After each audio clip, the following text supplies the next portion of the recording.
Juan Bautista Alberdi.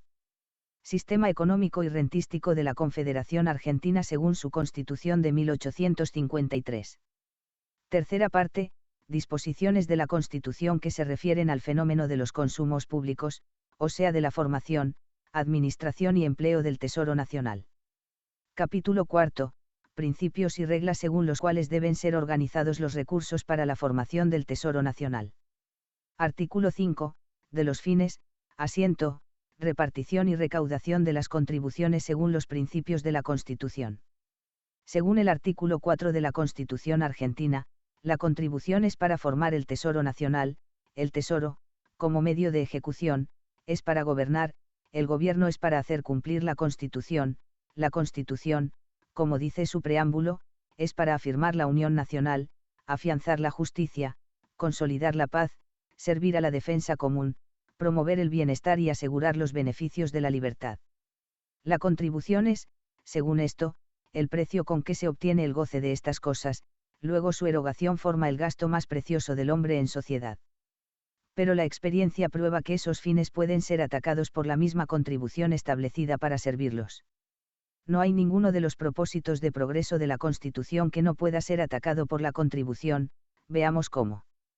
Por la contribución exorbitante atacáis la libertad de industria y de comercio, creando prohibiciones y exclusiones, que son equivalentes del impuesto excesivo, atacáis la propiedad de todo género, llevando la contribución más allá de los límites de la renta, atacáis la seguridad, por la persecución de los efugios naturales de defensa apellidados fraude, que son hijos naturales del rigor fiscal, atacáis la igualdad, disminuyendo las entradas y goces del pobre.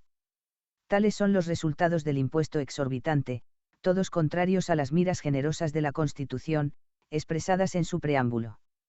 Por la contribución desproporcionada atacáis la igualdad civil, dada como base del impuesto por los artículos 4 y 16 de la Constitución. Por el impuesto mal colocado, matáis tal vez un germen de riqueza nacional. Por el impuesto mal recaudado, eleváis la contribución que forma un gasto adicional, atacáis la seguridad, formáis enemigos al gobierno, a la Constitución y al país, alejando las poblaciones asustadas de un fisco armado en nombre de la República de todas las herramientas de la Inquisición. Las contribuciones opuestas a los fines y garantías de la Constitución son contrarias precisamente al aumento del Tesoro Nacional, que según ella tiene su gran surtidero en la libertad y en el bienestar general. Por esta regla, jamás desmentida, bajar la contribución, es aumentar el Tesoro Nacional, regla que no produce tal efecto en el instante, pero que jamás deja de producirlo a su tiempo, como el trigo no produce al otro día que se siembra, pero rara vez deja de producir al cabo de cierto tiempo. No puede darse a la contribución un asiento tal, que le permita servir los destinos que le asigna la Constitución sin salir de ellos. ¿Dónde colocar el impuesto para que no dañe al bienestar general tan protegido por la Constitución? La ciencia lo conoce. Sí. La contribución, como gasto público de cada particular, debe salir de donde salen sus demás gastos privados, de la renta, de la utilidad de sus fondos, no de los fondos que la producen, porque así disminuís los fondos originarios de la renta, empobrecéis a los particulares, cuya riqueza colectiva forma la riqueza de la nación, de la cual es parásita la del fisco. El que gasta de su principal para vivir, camina a la pobreza, es preciso vivir de las ganancias. Y para tener ganancias, es preciso hacer trabajar los fondos que las producen. El Estado está comprendido en esta ley natural de la riqueza, debe subsistir de la renta colectiva de los particulares que le forman, no de sus fondos. He ahí el asiento de toda contribución juiciosa, de toda contribución que sirva para enriquecer la nación y no para empobrecerla. Salir de ahí, echar mano de los fondos productivos, exigir capitales, tierras, servicios por vía de contribución, es entrar en una crisis de destrucción, que solo un extremo puede legitimar, a saber, la necesidad de no sucumbir. Antes de tener fortuna, es preciso tener existencia. La fortuna se hace, lo que no se hace dos veces es la patria. Procediendo la contribución de una parte de la renta o utilidad privada de los habitantes del país, importa conocer los parajes en que la renta existe, para exigirle pago de su deuda al gasto público. La renta, como la riqueza de que es vástago frutal, debe su creación a uno de estos tres agentes o fuerzas productoras, la tierra, el trabajo y el capital. Estos tres instrumentos de renta, obren juntos o separados, siempre proceden de alguno de los tres modos siguientes para producir su utilidad imponible: la agricultura, el comercio y las fábricas. De aquí tantos asientos para la contribución como el número y la forma de las rentas o utilidades de los particulares contribuyentes. Luego la contribución es imponible, en la renta de la tierra, que es el alquiler. En la renta del trabajo, que es el salario. En la renta del capital, que es el interés. Luego la Constitución debe buscar esas rentas en los tres campos de su elaboración, que son la agricultura, el comercio, la industria fabril. Repartir de ese modo las contribuciones entre todos los agentes y fuentes de renta, es realizar la base constitucional del impuesto, contenida en el artículo 16, por la cual la igualdad es la base del impuesto y de las cargas públicas. No debe haber tierra, capital ni trabajo que no contribuya con su parte de utilidad a soportar el gasto que cuesta el mantener la ley que los protege. Todas las industrias deben contribuir a sostener la ley, que garantiza su existencia y libertades. La contribución equitativa, lejos de ser una carga, es el más egoísta de los gastos, pues tanto valiera llamar carga y sacrificio los gastos hechos en comer, alimentarse y vivir. Forma una parte de este sacrificio el de vivir respetado, libre y seguro. Repartir bien el peso de las contribuciones no solo es medio de aligerarse en favor de los contribuyentes, sino también de agrandar su producto en favor del Tesoro Nacional. La contribución es más capaz de dañar por la desproporción y desigualdad que por la exorbitancia. Tan verdadero es esto, que muchos han visto en las contribuciones elevadas un estímulo a la producción más que un ataque. Todos recuerdan lo que sucedió en Inglaterra antes de 1815, a medida que se elevó el gasto público y con él la tasa de las contribuciones, mayor fue la producción. Muchas explicaciones ha recibido ese fenómeno, y de las más sensatas resulta, que si los impuestos no fueron causa del aumento de producción, tampoco fueron un obstáculo. ¿Por qué? Porque pesaron sobre todos los agentes y modos de producción, a la vez que a todos ellos se les aseguró campo y libertad de acción. Contad todos los medios de ganar y de vivir que se conocen en nuestra sociedad, y no dejéis uno sin impuesto. Que la contribución pese sobre todos igualmente, y sobre cada uno según sus fuerzas, he ahí la igualdad proporcional. Por lo demás, si la contribución puede ser estímulo de la producción, como pueden serlo el robo, el naufragio, el incendio y el saqueo, es a condición de que le deis garantías de libertad, de seguridad, de tranquilidad. Esta manera de repartir la contribución es consecuencia de la doctrina económica de la Constitución argentina, según la cual proceden la riqueza y la renta, no de la agricultura exclusivamente, como quería la escuela fisiocrática, sino de la agricultura, del comercio y de las fábricas, grandes dominios de la industria, como enseñaba Adam Smith, representante de la escuela económica adoptada por la Revolución de América. La doctrina de una sola contribución, de un solo impuesto fue resultado del error de los fisiócratas o economistas del siglo XVIII de Francia, que dieron a la riqueza por única fuente la tierra y su cultivo. Pero ya pasó la época de discurrir sobre el impuesto único, directo y territorial, la cuadratura del círculo en economía política, dice juiciosamente el profesor Colmeiro, economista español contemporáneo. Cuando se habló de un solo impuesto como el más equitativo y barato por su recaudación, lejos de acoger la doctrina fisiocrática en ese punto, solo propuso la hipótesis de un sistema muy hermoso considerado en abstracto, pero imposible en la práctica a sus propios ojos. Si se pudiera contar con la buena fe del contribuyente, dijo Say, bastaría un solo medio, el de preguntarle cuánto gana anualmente, cuál es su renta. Bastaría esa base para fijar su contingente, ni habría más que un solo impuesto, el más equitativo y baratos de cuantos se conocen. Ciertamente así sucedería si se pudiese contar con la buena fe del contribuyente, pero esta base hipotética es la que falta y la que no debe esperarse nunca. La fe del contribuyente es la misma en Sudamérica que en Europa.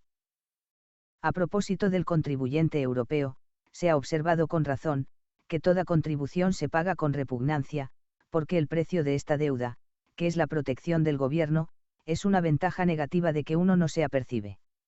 Un gobierno es precioso más bien por los males de que nos preserva, que por las satisfacciones que nos proporciona. Si el contribuyente ilustrado de Europa no se apercibe de la protección de su gobierno oculto, que no sucederá con el contribuyente sudamericano, que tiene tantos motivos para dudar de la protección de sus gobiernos, más dañosos por débiles que por malintencionados muchas veces. Lo que ha sucedido con la contribución directa en Buenos Aires, es la mejor respuesta práctica que pueda darse en Sudamérica a los sostenedores del impuesto directo y único, en países desnudos de espíritu público por resultado de sus propios desaciertos y contrastes.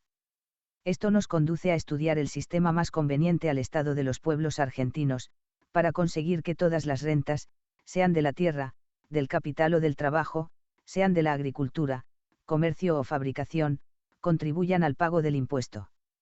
Son muchos los medios que pueden emplearse a este respecto, pero todos ellos se reducen a dos. O se pide directamente al contribuyente una parte de su renta, o bien se le exige una suma sobre ciertos consumos que hace con su renta, sin inquirir su nombre ni mencionar su persona. Lo primero es la contribución directa, lo otro es llamado contribución indirecta. La Constitución argentina admite estos dos métodos de exigir el pago de la contribución, pero se muestra inclinada al último, que, sin duda alguna, es más conforme a sus principios, a los intereses que ella tiene en vista, y a las circunstancias presentes del pueblo de la Confederación Argentina. Es fácil demostrarlo por el examen comparativo de las ventajas e inconvenientes de los dos sistemas de contribuciones directas e indirectas. Las dos contribuciones que menciona por su nombre el artículo 4 de la Constitución, las aduanas y los correos, son precisamente contribuciones indirectas, de las demás contribuciones solo habla en estos términos genéricos. De las contribuciones indirectas hace una fuente ordinaria de rentas, como resulta de las siguientes facultades dadas al Congreso por el artículo 64. Correspóndele, según él, legislar sobre las aduanas exteriores, y establecer los derechos de importación y de exportación que han de satisfacerse en ellas. Reglamentar la libre navegación de los ríos interiores, habilitar los puertos que considere conveniente, y crear o suprimir aduanas. Reglar el comercio marítimo y terrestre con las naciones extranjeras y de las provincias entre sí. Arreglar y establecer las postas y correos generales de la Confederación. Hacer sellar moneda y fijar su ley. Todas estas facultades envuelven la de establecer otras tantas especies de contribuciones indirectas como recurso ordinario para los gastos de la Confederación. No sucede lo mismo con las contribuciones directas. La Constitución solo las admite en el carácter de contribuciones extraordinarias.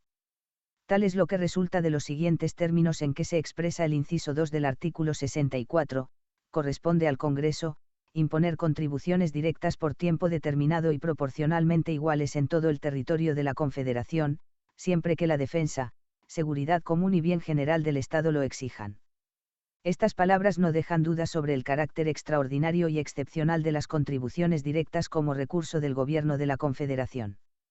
Según eso, el uso ordinario de esa fuente de renta queda reservado a los tesoros de provincia para el sostén de sus gobiernos locales, siempre que el Congreso no eche mano de ella en casos extraordinarios. La Constitución ha sido sensata en dar a un gobierno naciente, como el de la Confederación, el uso ordinario de la contribución más adecuada al estado de cosas de un país que principia la reorganización de su integridad nacional, interrumpida por largos años de aislamiento y de indisciplina.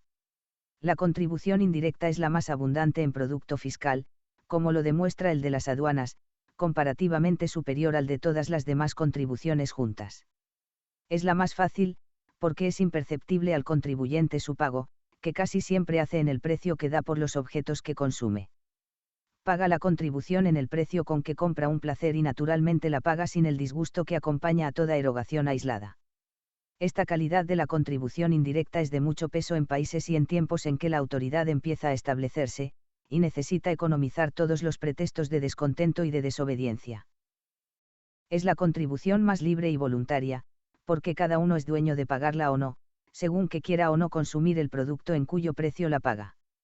Los Estados Unidos la admitieron sin reparo, al mismo tiempo que negaban al Parlamento británico el derecho de imponerles contribuciones sin su consentimiento. Es la contribución que prevalece en el sistema de rentas de Inglaterra, el país que mejor ha sabido conciliar los intereses de la libertad con los de la industria.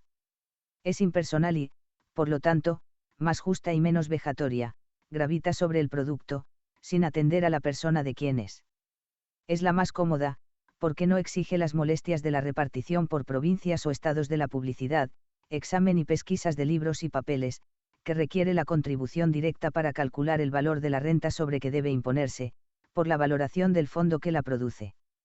Es también la más cómoda, porque se paga poco a poco, a medida que se compran los objetos de consumo.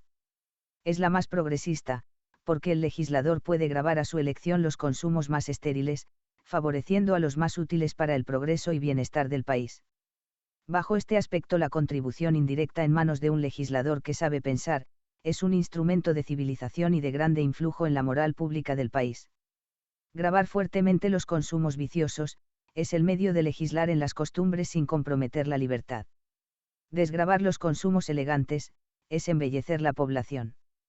¿Queréis que los entrerrianos y cordobeses vistan con más elegancia que los de Buenos Aires? Eximid de todo impuesto de aduana la introducción de ropa hecha en París y en Londres. La contribución indirecta es la más igual en proporción, porque la paga cada uno en la medida de sus goces y consumos, la paga el extranjero lo mismo que el nacional. Es la más segura, pues que descansa en el consumo, necesario a la existencia. Síguese de lo que precede que las contribuciones de patentes, para el ejercicio de ciertas ventas, o el desempeño de ciertas industrias, la contribución territorial o catastro, la contribución sobre los capitales, el diezmo, contribución agrícola de la tierra, etc., etc., como pertenecientes a la clase de las contribuciones directas, son del resorte ordinario de las legislaturas provinciales, y solo en casos urgentes puede el Congreso Nacional imponerlas.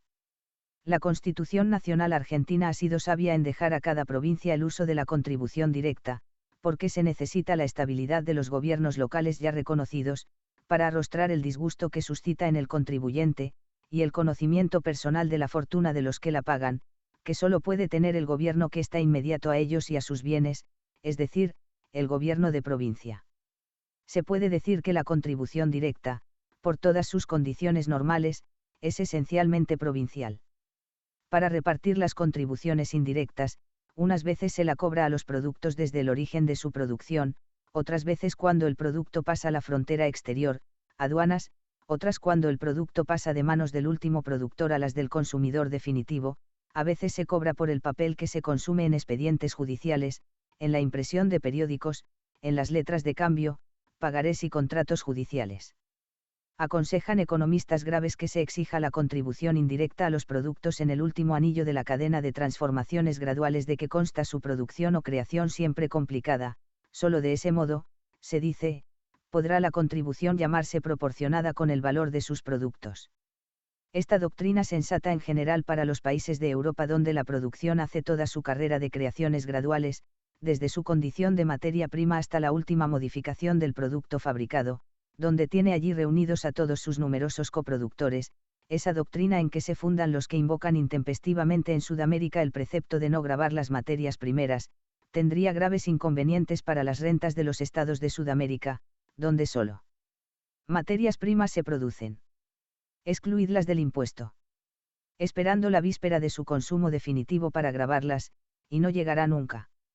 Esas materias van a Europa y vuelven fabricadas. Sus productos fabriles quedan allí. Si las imponéis aquí, ¿quién paga el impuesto? Cuando el precio es bajo, lo paga el productor europeo, si el precio es alto, paga el impuesto el consumidor americano, lo cual sucede casi siempre. Si ha de ser así, no es igual que gravéis las materias primeras. Y como las más veces se van para no volver fabricadas, quien viene a soportar sus impuestos no es el productor americano, sino su fabricante y consumidor europeo. Poco importa que la contribución sea baja, equitativa, bien establecida, si todas estas ventajas han de desaparecer en el sistema observado para su recaudación. Objetase a la contribución indirecta, que es la más cara y dispendiosa en su recaudación y cobranza, por las muchas oficinas, empleados, administradores y guardas que requiere, y como los gastos de recaudación forman parte adicional de la contribución que paga el país, resulta que un impuesto indirecto, muy moderado y equitativo por su cuota nominal, puede volverse exorbitante si a su valor se aumenta el gasto de una recaudación dispendiosa. Veamos los medios y ventajas que la Confederación posee para vencer este inconveniente más aparente que real. Se conocen dos métodos de recaudar o cobrar las contribuciones indirectas. Unas veces las recauda el gobierno mismo por medio de sus agentes directos, otras las arrienda el gobierno a particulares, que las recaudan por su cuenta mediante el adelanto de un impuesto que hacen al gobierno. No hay necesidad de atenerse a uno de estos dos métodos exclusivamente, pues ambos pueden emplearse a la vez, adoptando el uno para ciertas contribuciones y el otro para ciertas otras. Los dos son acusados de dispendiosos.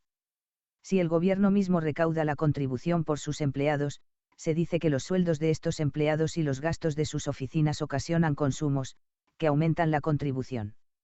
Si da en arriendo su recaudación a particulares, que adelantan su valor al gobierno, se dice que los rematadores explotan al gobierno y al país, y que sus robos forman parte de la contribución. Algo puede haber de cierto en estos reproches, pero lo más de ello es arma que emplean las oposiciones políticas para arrebatar al gobierno, en nombre de la economía, el apoyo de sus empleados y el de la contribución indirecta, la más abundante en rentas fiscales y la más capaz de ahorrar desafectos al gobierno. En todas partes la oposición, que sabe conspirar, empuja al gobierno hacia el empleo de la contribución directa, por las violencias odiosas que trae consigo.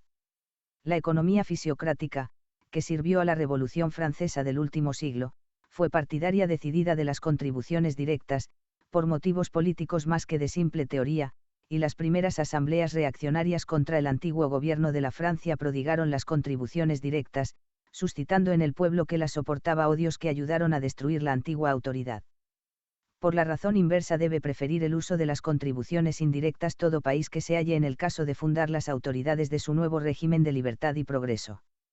Hay un hecho que responde victoriosamente al cargo de prodigalidad dirigido contra la contribución indirecta por los gastos de su recaudación, y es que tales gastos no le impiden ser la contribución que más produce al tesoro público.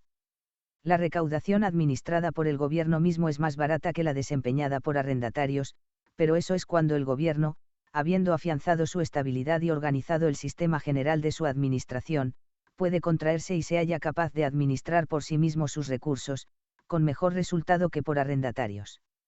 En eso acaban todos los gobiernos, pero no es ese su punto de partida. Muy poco tiempo hace que los gobiernos de Europa administran directamente la recaudación de sus impuestos. Por siglos enteros, antes de llegar a su madurez, han acostumbrado a arrendar la percepción de sus entradas fiscales, a licitadores que adelantaban su importe a los gobiernos. Es el método que conviene a países que dan principio a su organización administrativa y que atraviesan tiempos difíciles y extraordinarios. La España siguió este sistema para la recaudación de sus impuestos en sus colonias de Sudamérica, que aunque repúblicas independientes hoy día, su administración interior dista mucho de hallarse en pie de manejar sus recursos con menos dispendio que por arrendatarios. La Confederación Argentina podría servirse de este método para la cobranza de algunas de sus contribuciones indirectas, reservándose para otras la administración o recaudación por sus propios agentes.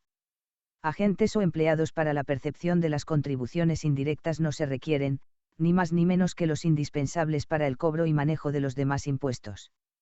No podría imaginarse un gobierno que careciese de empleados para el manejo de la hacienda, tanto valdría exigirle que se dispensara de tenerlos para el servicio de los ramos de guerra, de lo interior y de la política exterior. Bajo cualquier sistema de recaudación, el gobierno argentino necesitará del ministro secretario de Hacienda, que le da el artículo 84 de la Constitución, para que presida al despacho de los negocios de la Confederación en la recaudación e inversión de las rentas nacionales, atribuida al presidente de la República por el artículo 83, inciso 13 de la Constitución. A las órdenes del ministro de Hacienda ha de haber necesariamente una jerarquía de funcionarios fiscales, que corran con la cobranza, custodia y contabilidad del producto de los impuestos, cualesquiera que sean, directos o indirectos. Como la Hacienda del Estado tiene varias entradas, aunque no hubiera contribuciones indirectas, sería necesario tener muchos empleados al servicio del ramo de rentas. Para este servicio la Confederación tiene ya sus agentes naturales en provincia, en su gobernador respectivo y en los funcionarios que dependen de él, estando el artículo 107 de la Constitución Nacional, que dispone lo siguiente: los gobernadores de provincia son agentes naturales del gobierno federal para hacer cumplir la Constitución y las leyes de la Confederación. Se debe agregar a estas palabras, que son agentes para hacer cumplir la Constitución y las leyes generales en el ramo de Hacienda, lo mismo que en los demás ramos comprendidos en la materia general de gobierno. Estos agentes naturales no impiden que existan en provincia otros agentes fiscales del gobierno de la Confederación, en virtud de la facultad que la Constitución atribuye al Gobierno Nacional de crear y suprimir empleos, y fijar atribuciones, y nombrar los empleados para su desempeño. Este sistema, lejos de ser una novedad, restablece el método que ha regido por siglos en las provincias de la actual Confederación Argentina, cuyos gobernadores locales nombrados por el rey de España directamente lo mismo que lo era el virrey, su jefe común, eran agentes de este para la cobranza de las rentas reales, que hacían en su provincia respectiva por cuenta del Tesoro Nacional. Procedente de un régimen unitario secular, nacida de la descentralización de un solo Estado indivisible y nacional desde su fundación, la actual Confederación Argentina es un cuerpo político que, cediendo a las exigencias de un periodo de crisis y de transición, propende hacia la consolidación de su origen, sobre cuyo punto capital difiere de tal modo de la unión artificial y reciente de los Estados Federados de Norteamérica, que fueron colonias independientes antes de contratar expresamente su moderna unión, que todo el que pretenda explicar las cosas del gobierno interior de la Confederación Argentina por el ejemplo de la Federación de Norteamérica, no hará más que confundir cosas esencialmente diferentes, y dañar atrozmente la vieja integridad nacional argentina, punto de partida y término final de su vida política presente y venidera. El complemento de una buena legislación en materia de contribución es una buena jurisprudencia en lo contencioso administrativo. ¿A qué autoridad argentina corresponde por la Constitución el conocimiento y decisión de las contestaciones sobre impuestos entre el fisco y los contribuyentes? La Constitución no lo establece claramente. En casi todos los estados de Europa, lo contencioso de la administración fiscal es del resorte de una rama del Poder Ejecutivo, del Consejo de Estado, por ejemplo, y de los consejos de prefectura en Francia. Ese sistema es hijo del temor de fiar a la tramitación lenta de la justicia ordinaria decisiones que afectan el empleo de recursos urgentes para la acción del gobierno.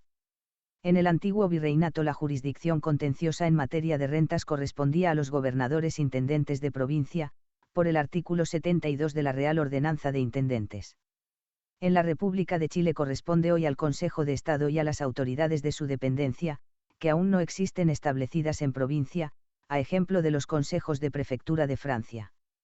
Sea cual fuere la autoridad argentina que deba conocer de lo contencioso en punto a contribuciones, la regla invariable de su jurisprudencia debe ser, en todo caso dudoso, resolver a favor del contribuyente, es decir, de la libertad. El ministro Turgot aumentó las rentas de Francia al favor de ese principio, que pertenece a la doctrina económica en que descansa la Constitución argentina.